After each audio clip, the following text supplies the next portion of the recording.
السلام عليكم ورحمة الله وبركاته. بسم الله الحمد لله والصلاة والسلام على رسول الله وعلى آله وصحبه ومن والاه. We are continuing today بإذن الله تعالى, coming live to you to continue the halaqat, the study circles that we used to run at ISNA. We're running them now live, alhamdulillah, and we hope inshallah ta'ala that you can join us بإذن الله ta'ala. So as you know, this is a children's and a youth halaqa. So if you have children or youth in your family, this is a good opportunity to bring everyone together and to have a beautiful discussion بإذن ta'ala together. Wa alaikum assalam, Sister Inaya. May Allah bless you all and give you Jannat al-Firdaus, Ya Rabb, Ameen. So I'm just going to wait a few minutes بإذن ta'ala to make sure that everyone is here.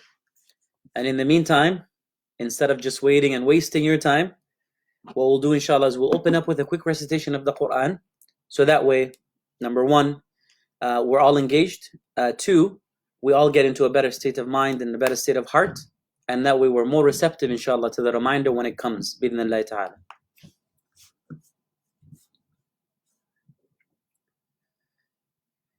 Bismillah. أعوذ بالله من الشيطان الرجيم. بسم الله الرحمن الرحيم. أرأيت الذي يكذب بالدين فذلك الذي يدع اليتيم ولا يحض على طعام المسكين فويل للمصلين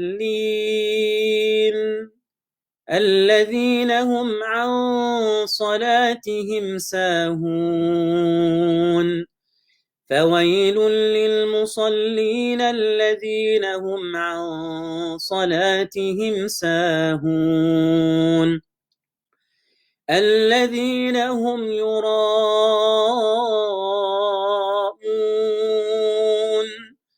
ويمنعون الماعون. بسم الله الرحمن الرحيم. إذا زلزلت الأرض زلزالها وأخرجت الأرض أثقالها وقال الإنسان ما لها يومئذ تحدث أخبارها بأن ربك أوحى لها يومئذ يصدر الناس أشتاتا ليروا أعمالهم فمن يعمل مثقال ذرة خيرا يره ومن يعمل مثقال ذرة شرا يره. بسم الله الرحمن الرحيم. والضحى والليل إذا سجى ما ودعك ربك وما قلى وللآخرة خير لك من الأولى ولسوف يعطيك ربك فترضى. ألم يجدك يتيما فآوى ووجدك ضالا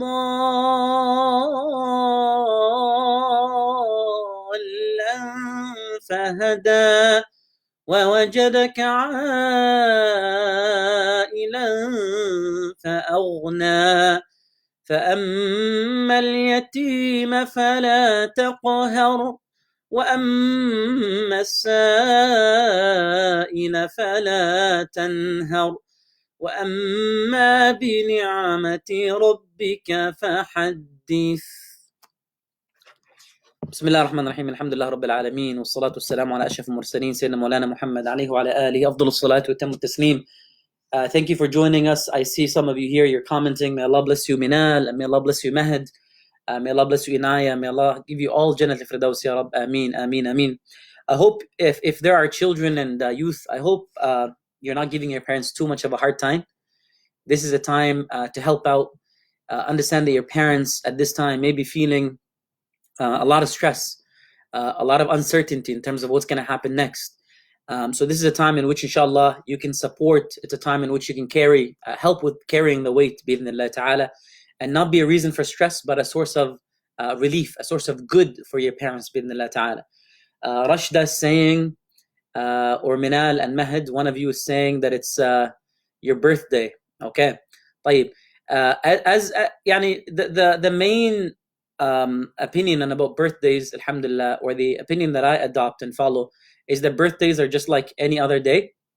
We are grateful for the gift of life, and inshallah we make dua just like any other day. So I'll make dua for you just like any other day, Rashida, or I believe it's your daughter or son, Minal or Mahd. Which one is it, Minal or Mahd? Whichever. May Allah bless you and give you the best in dunya and akhirah, and make you happy, Ya Rabb, in both abodes, and give you guidance and give you steadfastness and clarity, and give you knowledge that benefits you, and allow you to benefit others with the knowledge that He's gifted you, Ya Rabb. Ameen. Muhammad, Umar, and Abdullah, assalamu alaikum. Are we all here? Inaya says, I believe most of them are here. I can't really see the full number, but inshallah khair, that's not relevant. Let's get into the stories. Whoever's here, inshallah, will benefit. Whoever's not can watch it later, bidnillah ta'ala. As you know, these are recorded, bidnillah. But just, yes, Minal. Okay, perfect. May Allah bless you and give you the best in dunya and akhirah. Minal, how old are you now, Minal? How old are you? While we wait for Minal's response, just a reminder, please do share this video, inshallah, so as many of the young brothers and sisters who are at home can benefit, inshallah. So do share, do like, do comment, inshallah, if you see some benefit, bidnillah ta'ala. All right, so let's start, inshallah, with the stories for today. Some of you know we recited at the very beginning 3 beautiful surahs in the Quran. We recited Surah Al-Duha, we recited Surah Al-Zalzala, and we recited Surah Al-Ma'un. We recited Surah Al-Ma'un. And I want to just begin today by reflecting on those surahs for our young children, our young brothers and sisters. Allah subhanahu wa ta'ala says in Surah Al-Duha, أَلَمْ يَجِدْكَ يَتِيمًا فَآوَى وَوَجَدَكَ ضَالًّا فَهَدَى وَوَجَدَكَ عَائِلًا فَأَغْنَى. Allah is speaking to the Prophet Muhammad in this surah, and He's asking the Prophet Muhammad a series of questions to get him to think and to reflect and to be grateful about the things that have happened in the past and to be prepared for what is to come tomorrow. So Allah subhanahu wa ta'ala says to Muhammad did Allah not find you an orphan and gave you a home? Did Allah subhanahu wa ta'ala not find you looking for guidance, looking for a way to help people around you, and gave you a way out? وَوَجَدَكَ ضَالًّا فَهَدَى وَوَجَدَكَ عَائِلًا فَأَغْنَى. And did He not find you to be poor and Allah gave you wealth? So Allah subhanahu wa ta'ala is reminding the Prophet Muhammad of 3 things. Number 1, he was alone, he was an orphan, he had no one, and Allah gave him a home, gave him a shelter, gave him a refuge. Second, he was poor, or second, he was looking for guidance. He's looking around to everyone around him and he's hoping, how can I guide, how can I help my people? And Allah subhanahu wa ta'ala gave him guidance, gave him a way to help His people. And then the third, did Allah subhanahu wa ta'ala not find you poor and gave you wealth? And this is a reminder for all of us that Allah subhanahu wa ta'ala can really, really bless. And Allah can give us in many unexpected ways, in many beautiful ways. So let's look at those 3 examples before we jump into the stories. The Prophet Muhammad, as you know, he lost his father very early on. He didn't even witness, subhanallah, his father. So he was an orphan in that way. And then he lost his mother on the way back from Medina. She was coming back from Medina and she got sick along the way, right? And she passed away, subhanallah. She passed away. So he lost his mom and father early on in his life. At 6 years old, he's a complete orphan. No mom, no dad. And then he's quickly now taken into all these homes, right, of his family who are very powerful. And now he's taken care of by many different people. His grand uncle, his uncle, they're all taking care of him. But Allah subhanahu wa ta'ala is reminding him that he was alone. And Allah subhanahu wa ta'ala gave him all of that.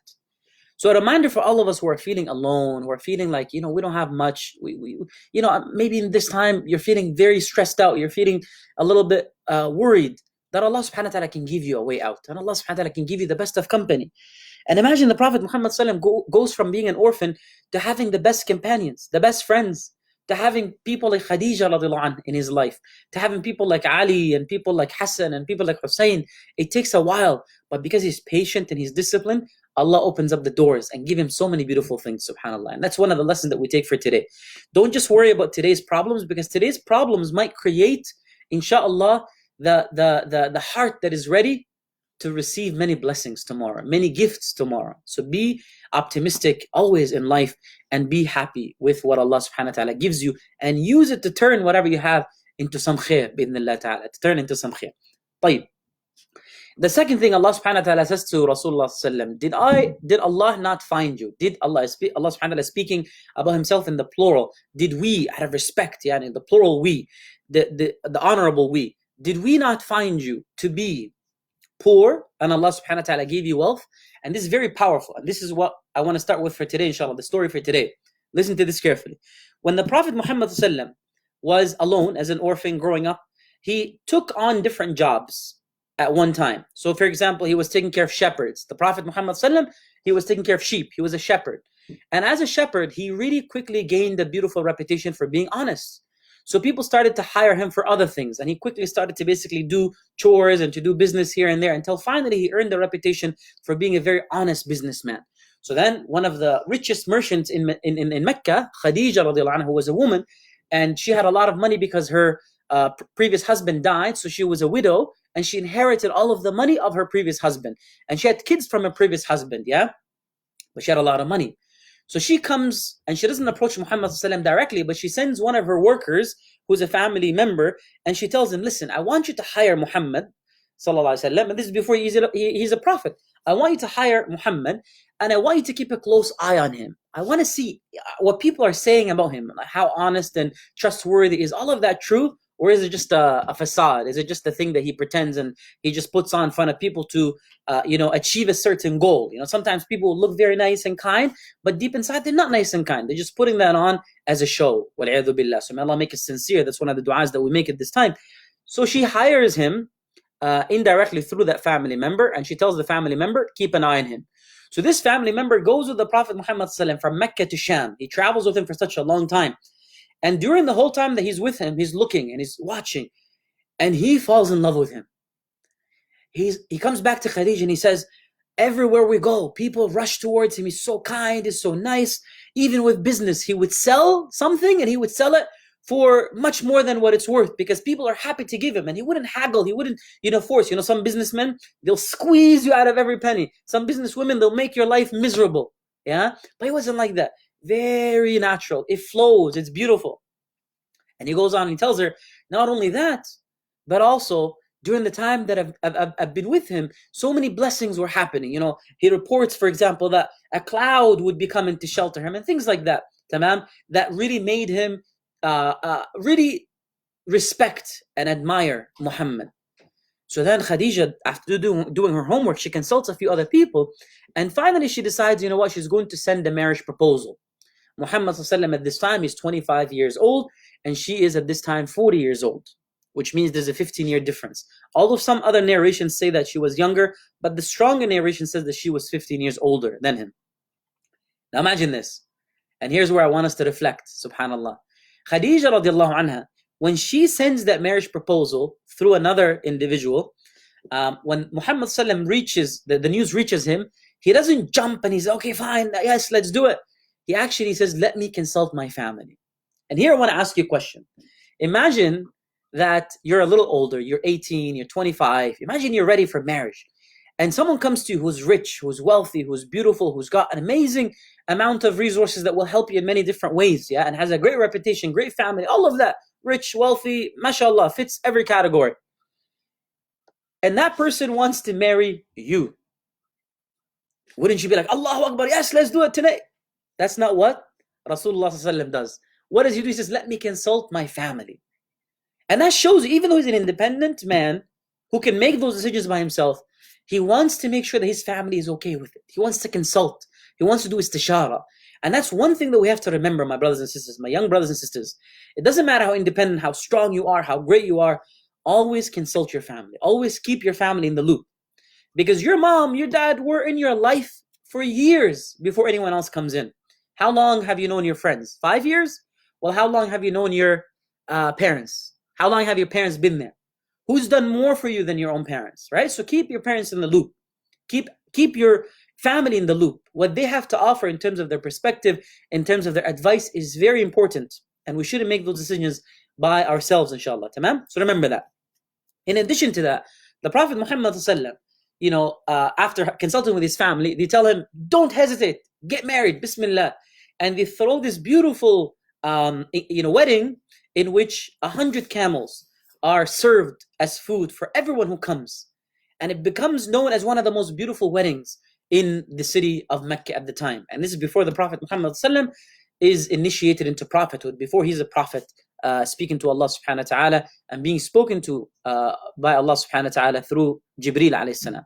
Now what's really unique is Khadija comes to the Prophet sallallahu alaihi wasallam and she says to him, after being married to him, after knowing him more than anyone else, and she says, my money is yours, my business is yours. I know you'll be able to do more with it than I would have done myself. She gives all of her possessions to Rasulullah sallallahu alaihi wasallam, and overnight Rasulullah sallallahu alaihi wasallam goes from being an average person with just a good amount of wealth like anyone else to being one of the richest people in the entire city of Mecca. And isn't that incredible, subhanallah? How Allah subhanahu wa ta'ala can turn Rasulullah sallallahu alaihi wasallam's fate from being just an average person with just a decent amount of wealth to being one of the richest. Allah subhanahu wa ta'ala, just like that. And there's so many reflections here. Remember, in Mecca, it's a city that buries women alive, buries girls alive. So this is a woman who's made a name for herself, made a reputation for herself. And now she has so much money. The last thing she's going to do is just give it to some random guy like that. So imagine how much she trusts Rasulullah sallallahu alaihi wasallam before she's able to give everything that she has, give her heart and her possessions to him willingly, voluntarily, and allow him to basically run the business. And the Prophet Muhammad sallallahu alaihi wasallam thrives and does well with that. And the money grows. And now that he has a lot of time, because he's got the money, his business is flowing, everything is doing well, he has a lot of time. So what does he do with that time? Imagine overnight, and I want to hear your answers, yeah? Overnight, imagine that you go from being a poor person to being one of the richest, mashallah, tabarakallah, in the entire city. You go from being a poor person to being one of the richest women or men in the whole city. What would you do with that money? Let me hear you. How many of you would buy video games? Let's buy video games. Let's, mashallah. How many of you would say, you know what? I'm going to buy a Ferrari. How many of you say, I'm going to buy a Lambo? How many of you would say, I'm going to buy a house? What would you do with all that money? Let me hear your comments, inshallah ta'ala. For those of you who are asking what days of the Halaqa, the days of the Halaqa are Tuesday and Thursday at 5 p.m. Wa alaikum salam, brother Tariq. 10 Minal. May Allah bless you and give you Jannah. Welcome, Minal. Salam alaikum Mu'adh. May Allah bless you and give you Jannah al-Firdaus. Salam alaikum Sarah. May Allah bless you, Sarah. 10 years old. MashaAllah. Excellent. Excellent, Mu'adh. Who was the Prophet Muhammad's worst enemy? Abu Jahl in Mecca, and Abdullah ibn Ubay ibn Salul in Medina, and a few other people as well. I turned 11 yesterday. Congratulations. Hassan, salam alaikum. Hello. Salam alaikum. Someone already answered, mashallah, Abu Jahl. Good. Mashallah, tabarakallah. You're bored at home alone, I can imagine. Yes, he never sold overpriced, and that's why people loved him. Ahsant, mashallah, tabarakallah. You would give the people money, mashallah. Aisha Samak. This is, I believe, your son, mashallah, tabarakallah. Give poor people in share. Buy a house and give poor people. MashaAllah, wa alaikum salam, Zaki. Excellent. So some of you with all that money would buy houses and all. Guess what the Prophet Muhammad did? With all that money that he had, he started taking care of the orphans. He started taking care of the poor people in the city. And in addition to that, he started taking some time away from the busy lifestyle and retreating to a cave. So he would go to the cave, Ghar Hira, and he would sit there by himself, away from people. And he would just reflect and make dua. Ya Allah, give me the ability to help my people. He's looking at his people. He's seen that they're doing so many terrible things. They're not honest. Some of them just think about the tribe. The tribe is everything. Forget Allah. The tribe comes first before Allah. Some of them don't really care about, subhanallah, the slaves. They're hurting the slaves and mistreating the slaves for their own gain. So he turns to this cave, and he's in the cave alone, because when you're around people, there's so many distractions. He turns alone by himself and he starts making dua to Allah. Ya Allah, help me find a way to help my people. Help me find a way to serve my people. And he makes dua over and over again. He doesn't give up once. He doesn't just say, I'm going to do this for a day or two. He does this for months. Months. Wa alaikum salam wa rahmatullahi wa barakatuh. May Allah bless you and give you Jannat al-Firdaus. Excellent, Yahya. Excellent, excellent. May Allah bless you, Suhail. May Allah bless you, Luqman, and give you Jannat al-Firdaus. I see all of your comments. So he doesn't do any of that. What does he do instead? What does he do instead? He makes dua to Allah subhanahu wa ta'ala and asks Allah subhanahu wa ta'ala for help guiding his people. And then Allah subhanahu wa ta'ala initiates him into prophethood through Jibreel alayhi salam, who comes and says, Iqra, Iqra, Iqra, as we know the story. So Allah subhanahu wa ta'ala gives him prophethood. He was an orphan and Allah gave him family and company.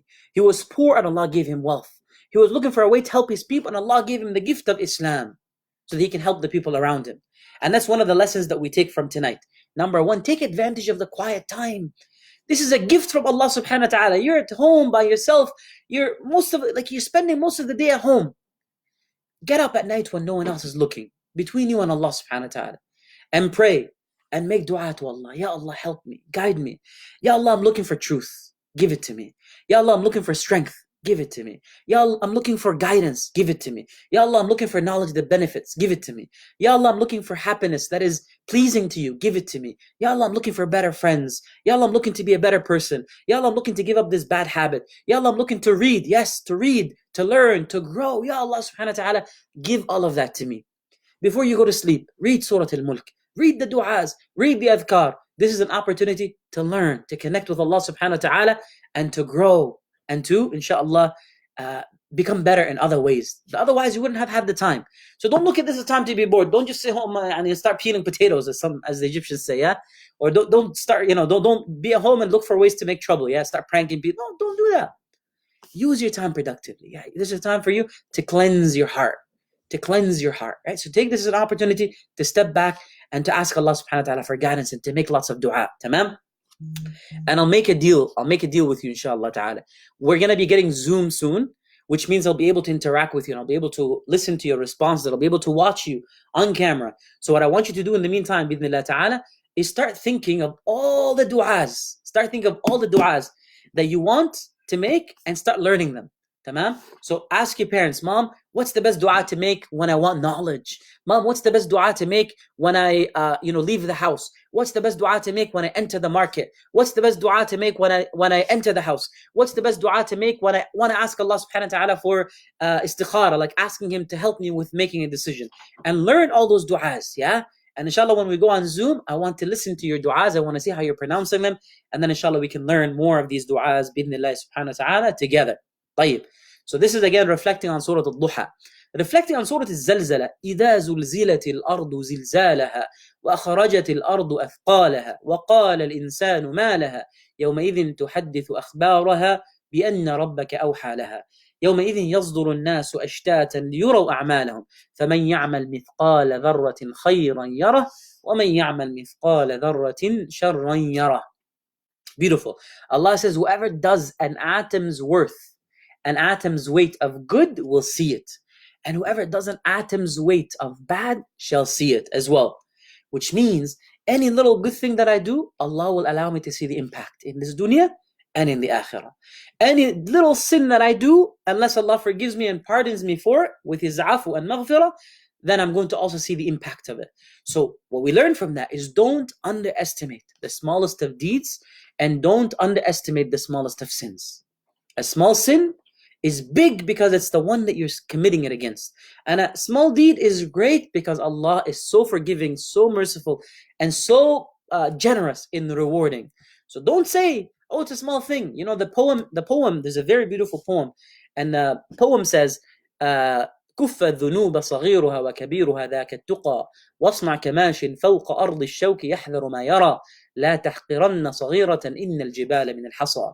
Avoid sins whether small or big. That is taqwa. That is true love for Allah, true protection that you seek from Allah. That is you being honest in honoring the boundaries that Allah has set. So avoid sins whether small or large. That is taqwa. واصنع, and live your life كماش, as someone who walks فوق أرض الشوك, as someone who's walking over spiky paths. Careful where you step. Imagine there's spikes on the ground. Are you going to be like, woohoo, let's run around? You wouldn't do that. You'd be very careful. So واصنع كماش فوق أرض الشوك يحذر ما يرى. Learn and work in this world as though you're walking on a very spiky, thorny path. Careful where you step. لا تحقرن صغيرة. Don't underestimate the small sin. إن الجبال من الحصى. For the biggest mountains are made from little pebbles. It starts off with small sins, and then before you know it, those small sins grow into bigger sins. May Allah subhanahu wa ta'ala protect us. طيب. Lots of reflections, alhamdulillah, from the Quran. Now let's jump into some stories, inshallah, bidnillah ta'ala. When the Prophet Muhammad left from Mecca to Medina, he had to leave very quietly, very discreetly, because people were waiting outside to kill whoever's in the bed of Rasulullah sallallahu alaihi wasallam. And the Prophet Muhammad was so honest that people kept stuff in his house. When people came to Mecca to buy and sell, because it's a big city, big market, people came to buy and sell. And sometimes there would be so many great deals during Hajj, which is the one time in the year in which everyone would come together. Everyone would come together and buy so much stuff.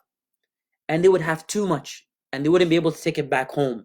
They wouldn't have enough camels, enough horses to transport all of it back in their caravans. So sometimes they would look around and they would say, oh, I bought too much stuff. Now during this Hajj season, what do I do? Is there anyone here who's honest, trustworthy, that I can leave my stuff with? And they would tell them, the people of Mecca would say to that person who's looking for a place, like a bank. This is before banks existed, yeah? You would look for a place and they'd say, go to Muhammad's house. Allahumma salli wa sallim wa barik ala Muhammad. Go to Muhammad's house, because this is before he's a prophet. Yeah? So they just say, go to Muhammad's house. Go to Muhammad ibn Abdullah's house. He's an honest man. He will leave your stuff there with him, and you'll come back and pick it up next year. Does that make sense? So people would come from all over the peninsula and leave their stuff in Muhammad sallallahu alaihi wasallam's home. And when they would leave it in his home, he would take care of it. And they would come back the next year to get it. That's how honest he was. And he wouldn't look through, he wouldn't do any of that. How many of you, let me ask you this now, how many of you, you don't need to answer publicly, just think about it privately. How many of you are honest enough that if someone leaves something in your house, you wouldn't even look through it?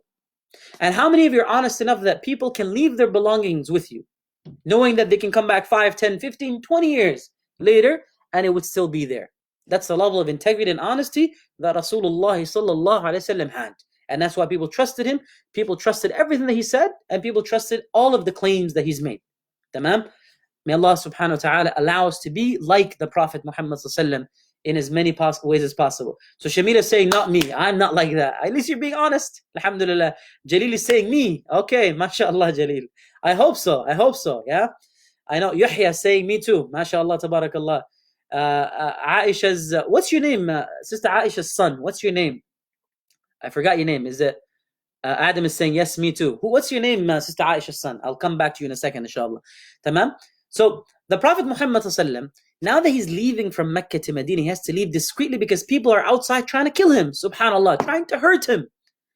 La hawla la quwwata illa billah. So he's leaving discreetly. But is he going to just leave all the stuff in his house that belongs to people that are trying to hurt him? Is he going to leave it or take the stuff with him? And now let me ask you this. Let me put this in perspective, yeah? Imagine this, let's see, Adam or Yahya or Jalil or Aisha or Muhammad or Ahmad, all of you guys who are watching, Zara, all of you who are listening. Imagine this. Imagine someone comes to you and says, here, hold on to my iPad. And then that same person leaves and starts saying bad things about you, starts hurting you, starts saying bad things about your family, starts breaking your stuff, starts stealing your stuff, and then goes as far as trying to kill you. La hawla wa la quwwata illa billah. May Allah protect you. Hassan, yes, Hassan. Tamam. Imagine that's happening to you, Hassan. You're so nice to this person.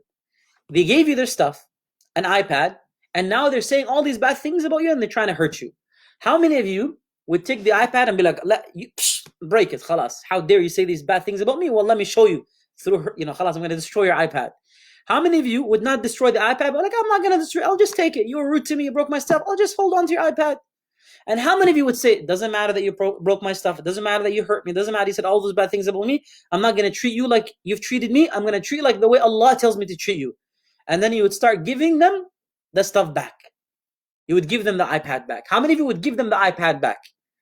MashaAllah, tabarakallah. Some of you are saying. And some are like, what? Give them the iPad back? No. Steal even more stuff from them. La hawla wa la quwwata. We don't do that as Muslims, yeah? Excellent. So, mashallah, I'm assuming that's one of the two brothers and sisters, mashallah, are saying in the chat that you would definitely give it back. Mashallah, that's good. And that's what the Prophet Muhammad did. Okay, one of you saying, I'm sorry, but I would be mad. That's good. At least you're being honest. Hassan is saying, I would as well. Good. You're being honest, yeah? Alhamdulillah. And you're saying you'll be mad, you'll be hurt, but you would still try to forgive, which is good. I like that. I really respect that. You're being honest with yourself. That's good, alhamdulillah, yeah? And some of us would like to say, oh, you know what? I would definitely give it back. But when it's time, you feel the emotions and it's too much and you wouldn't actually be able to forgive. But Rasulullah told Ali ibn Abi Talib, stay in my bed. And when I've gone to Medina, then return all the stuff back to the people. So imagine, the Prophet Muhammad asked Ali ibn Abi Talib to return all the stuff back to the people that are trying to hurt him. So Ali ibn Abi Talib eventually stayed a couple of days behind and he returned all the stuff. Even though there were people outside waiting to kill whoever's in that bed. Now, years later, when Ali eventually came to Medina and the Prophet ﷺ passed away and Abu Bakr became the Khalifa and Umar became the Khalifa, years later, the Prophet Muhammad's companions asked Ali ibn Abi Talib. They said, hey, Ali. He was an older person at this time, an older man, one of the companions, senior companions. And they asked him, oh, Ali ibn Abi Talib, how did he sleep that night in the bed of the Prophet ﷺ, knowing that there are people outside waiting to hurt whoever's in that bed? How were you able to sleep? How were you able to sleep in that bed? So he said, I slept like a baby. I had one of the best sleeps of my life. And they're like, huh? You slept like a baby? There were people outside waiting to hurt whoever's in that bed and you slept like a baby? How did you sleep like a baby? He says, well, because the Prophet Muhammad looked at me and he said, Ali, sleep well, sleep comfortably. Nothing bad will happen to you tonight.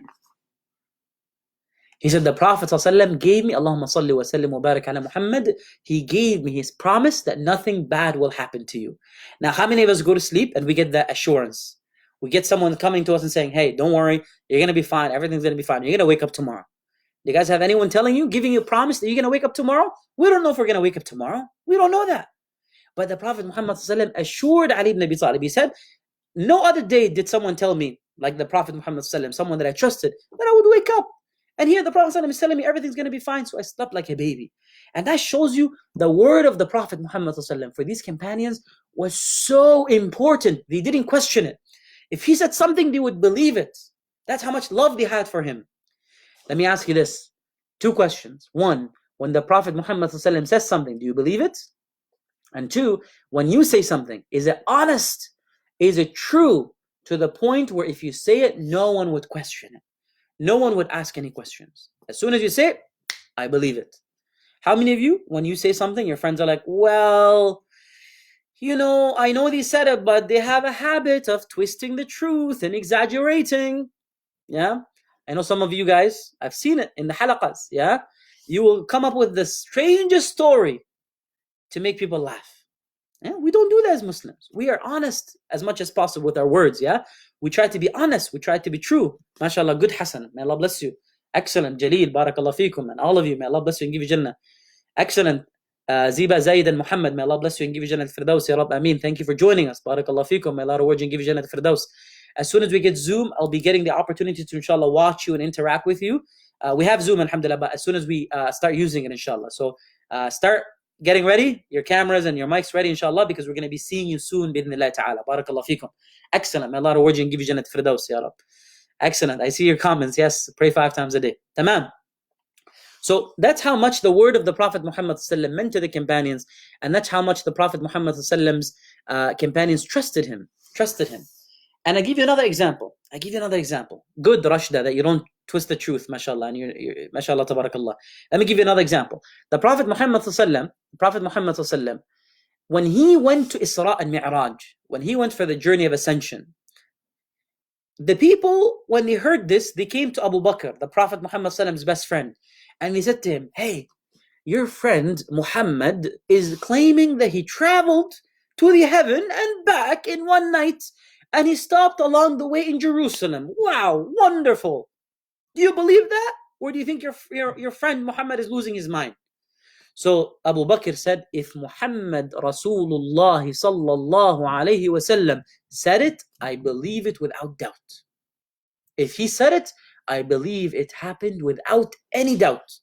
Don't assume that these companions were, they didn't have a brain. They were just believing whatever they heard. No, they were critical. They were very smart. They asked questions. They were very logical. They were very critical. But because they had so much trust in the Prophet Muhammad ﷺ, based on the way that he walked and the way that he talked and the way that he carried himself, they loved him and they trusted him. They trusted him. Taha, Muhib, Madiha, and Samra, welcome. May Allah bless you and give you Jannah al-Firdaus, Ya Rab. Ameen, ameen, ameen. Jazakum Allah khair. And Jannah and Hassan, may Allah bless you all and give you Jannah al-Firdaus, Ya Rab. Ameen, ameen, ameen. Excellent, tamam? So one of the lessons that we take from tonight, make sure that your word has value. Your word is important. Your word is trusted, tamam? We'll take that, inshallah. And now let's look at another story for tonight, because this is story time for children. So for those of you who are a little older, I appreciate you tuning in, but we have more mature content, inshallah, for you later. This is, again, a more interactive, fun story time for children and for the youth, bi'idhnillah ta'ala. طيب. Our next story, bi'idhnillah ta'ala, for tonight is a beautiful story. And this beautiful story, bi'idhnillah ta'ala, involves a situation that happened in Mecca. So I'm going to mention two things. The story of the adhan and the story of the keys of the Kaaba. The story of the adhan and the stories of the key to the Kaaba. All right? I want you to remember the names carefully, because the next time, inshallah, we meet, whoever reminds me and tells me, Shaykh, I remember the last time you shared these stories, I remember them. Inshallah, once this whole corona thing gets out of, inshallah, the way, and we're able to meet back in the masjid, we will, inshallah, be giving you candy for all of those of you who were, committed and consistent in listening, alhamdulillah. This is my right hand in case the camera is reversed. Alhamdulillah. How many of you know the sunnah of drinking, by the way? We drink from our right hand, and we drink with 3 sips, and we say Bismillah before we drink, Alhamdulillah after we drink, Bismillah in the name of Allah, and Alhamdulillah, all praise and gratitude belongs to Allah. Excellent. So the Prophet Muhammad ﷺ, when he went back to Mecca, imagine he left Mecca and so many terrible things people of Mecca were doing. He left to Mecca, started a new community in Medina, and now he went back to Mecca, finally to enter Mecca as a person who's going to lead Mecca now. He's going to be the leader of Mecca. Finally, Allah subhanahu wa ta'ala gave him that power and gave him that victory. So what does the Prophet Muhammad ﷺ do when he comes to Mecca? He tells Bilal, get on top of the Kaaba and make adhan. So Bilal gets on top of the Kaaba and he starts to do adhan. Allahu Akbar, Allahu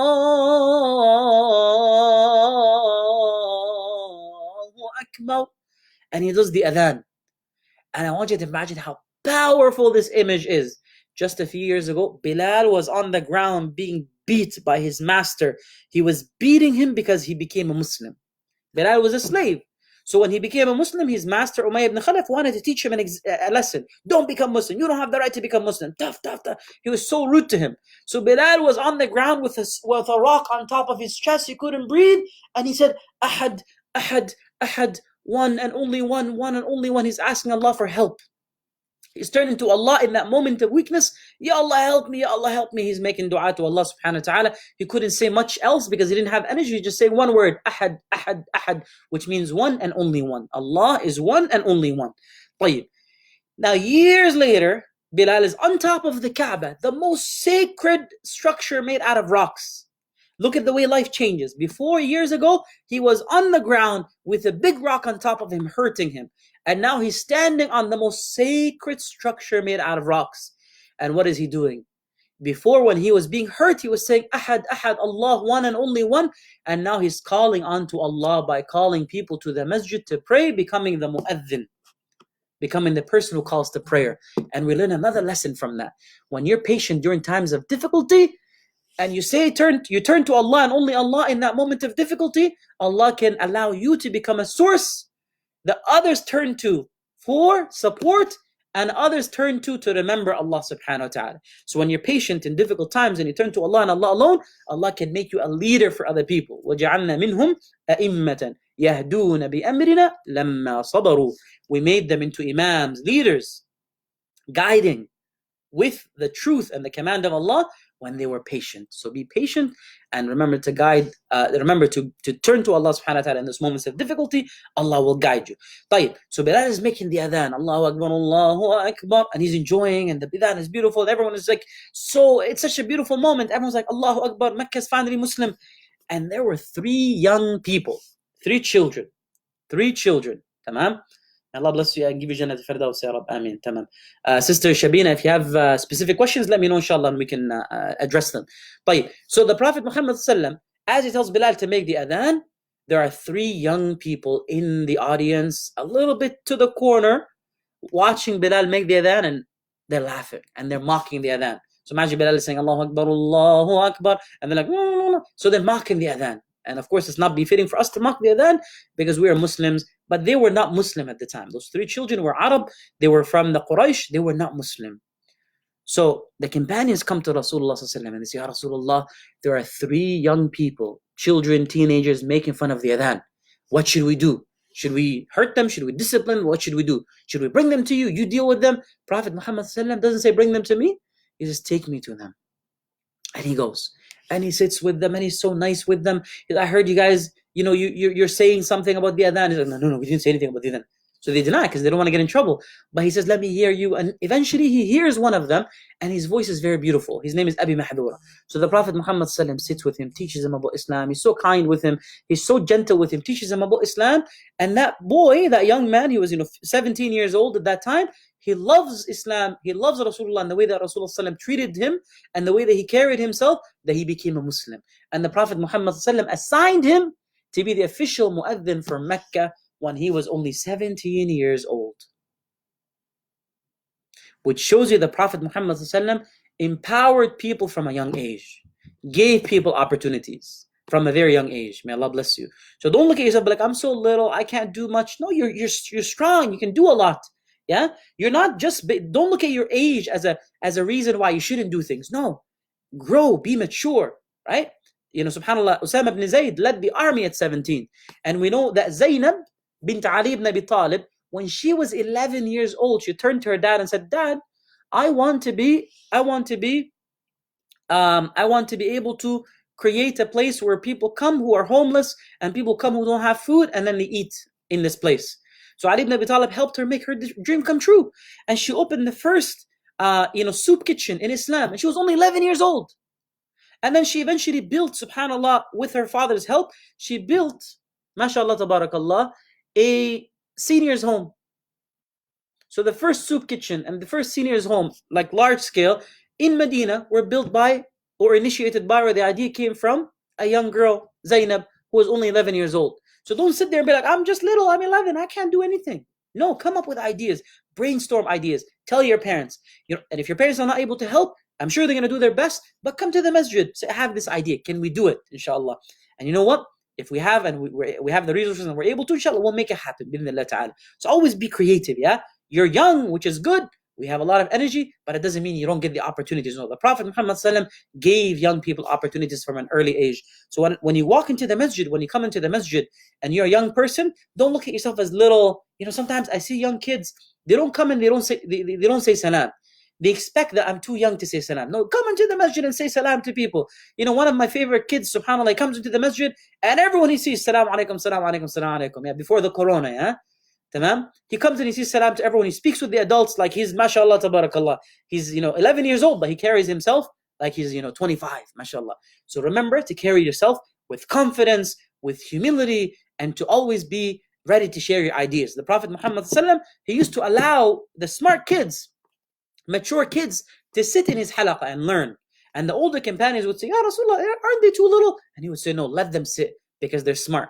So if you're not being silly, you're going to be given the opportunity. But don't come in and be silly and do silly things and expect to be sitting in those important gatherings. No, be mature, carry yourself with maturity, and inshallah you'll see that you'll be given those opportunities, inshallah ta'ala. Excellent, excellent, excellent.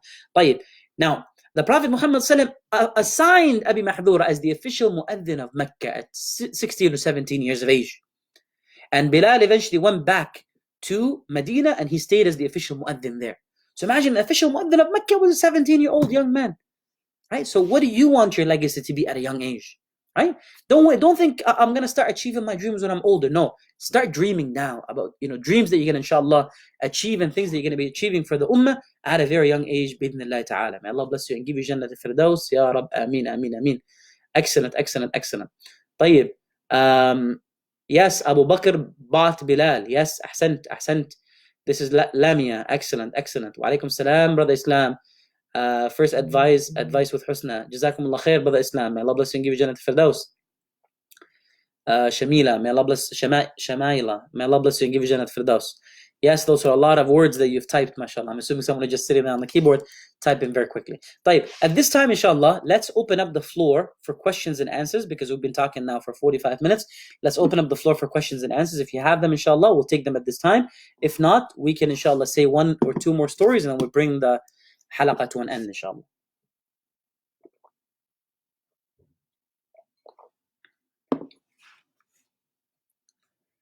If you have any questions, now is the time to ask. Bi-idhnillah ta'ala. I am waiting for your comments or your questions. Bi-idhnillah ta'ala. May Allah reward you and give you Jannah al-Firdaus. Mustafa, assalamu alaikum. How are you, Mustafa? You're very late, or have you been here this whole time? Excellent, Mustafa. May Allah bless you and give you Jannah al-Firdaus, Ya Rab. Ameen. طيب. Questions, inshallah. This is the perfect time to ask questions. Islam Nabil is enjoying, mashallah, tabarakallah. May Allah bless you and give you Jannah al-Firdaus. Brother Islam, I'm assuming your kids are enjoying, yeah? May Allah bless you and give you Jannah al-Firdaus. طيب, while you ask questions, I'll share with you, inshallah ta'ala. Oh, Zina. Yes, Zina. Assalamu alaikum, Zina. May Allah bless you and give you Jannah al-Firdaus. Excellent. So while we wait, inshallah, for your questions, how will you share the Zoom link with us? We will, inshallah, post it on the Facebook page. So inshallah, you have plenty of time. And by the way, for those of you who want to join us tonight at 9 p.m., we will be going live from the masjid to do a few recitations, Sheikh Abdul Aziz and I. So we'll do a recitation of the Quran. If you want to, inshallah, as you're getting ready to go to sleep, you can put it on and put it to the side and then listen along. So inshallah, you can get that opportunity to connect with the word of Allah subhanahu wa ta'ala before you go to bed. Bi-idhnillahi ta'ala. Are we supposed to stay inside and not go to the masjid? Yes, we're supposed to stay inside and not go to the masjid because this is a time, inshallah, of social quarantine or basically social distancing. We want to make sure that we are keeping distance from other people to protect others from getting, inshallah, the disease and to protect ourselves as well, inshallah ta'ala. What happened to the teenagers' parents? Oh, the teenagers' parents, that's what you're asking about. The teenagers' parents weren't there. These teenagers were just by themselves. You know what happens when teenagers are by themselves? Sometimes, sometimes they have a little too much fun when their parents are not around. So that's what was happening, subhanAllah. And the Prophet Muhammad did not hurt them.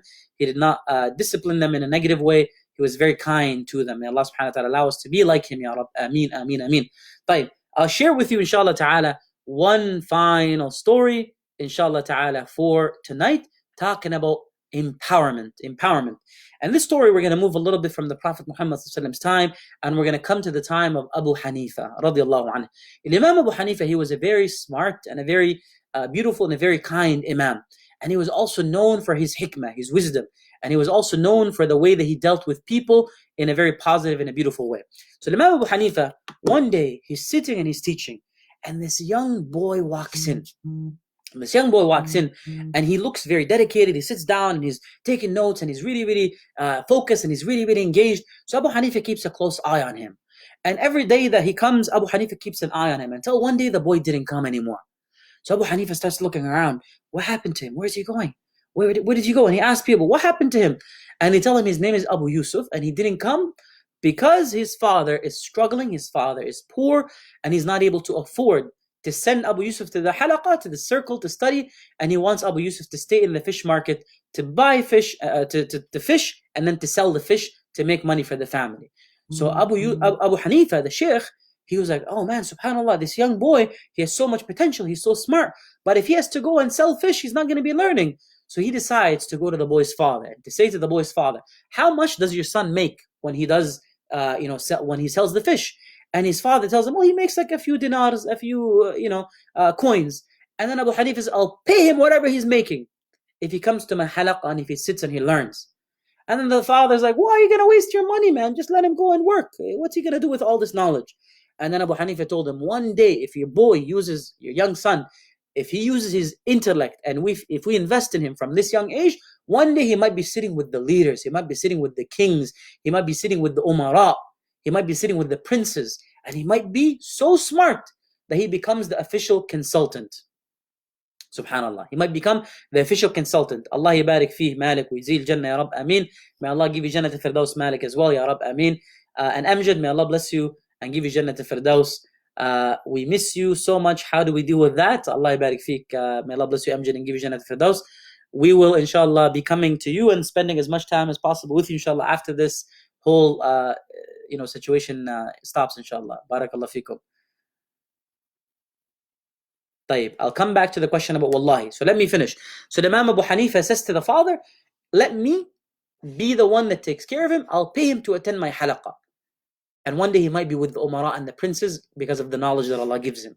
And it turns out, subhanAllah, Abu Yusuf Allah subhanahu wa ta'ala blessed him with so much knowledge, and what Abu Hanifa said about him came true. He became one of the greatest sources of knowledge throughout Islamic history because Allah subhanahu wa ta'ala blessed him and because he was invested in from a young age. So a reminder, even at a young age, don't stop yourself. Don't waste your time with things that are not as important. Dedicate yourself to knowledge and to learning and to growing. And inshallah, Allah subhanahu wa ta'ala will bless you if you're able to commit your time and to commit your energy with sincerity and with ihsan, bi'idhnillah ta'ala. All right, tayyib. Wallahi is a big word with a lot of weight behind it. What kind of situation come up where it's appropriate to use? I see many people overusing it, so I'm not sure. The Muslim's word by itself is sufficient. There's no need for wallahi. But it's in a situation where someone is in questioning what you're saying, is in doubt about what you're saying. You use it with caution, but like he said, may Allah bless you, don't overuse it, and I ask Allah to forgive me and to forgive us if we overuse it, inshallah ta'ala. Why would Allah make something that kill millions? Why would Allah make something that kills millions? That is a very good question. May Allah bless you and give you Jannah al-Firdaus. Allah subhanahu wa ta'ala, He is the most wise and He is the most kind. We have to remember those two things. He's the most wise and He's the most kind. Alhamdulillah, the corona has not killed millions of people. But there are other things that have killed millions of people. So the question is, why would Allah subhanahu wa ta'ala allow something like that to happen? طيب? And there are a few reasons for reflection. Subhanallah, sometimes there are people who are really, really bad. They're really, really bad. And Allah subhanahu wa ta'ala can send something like this to remind them, to wake them up, to test them.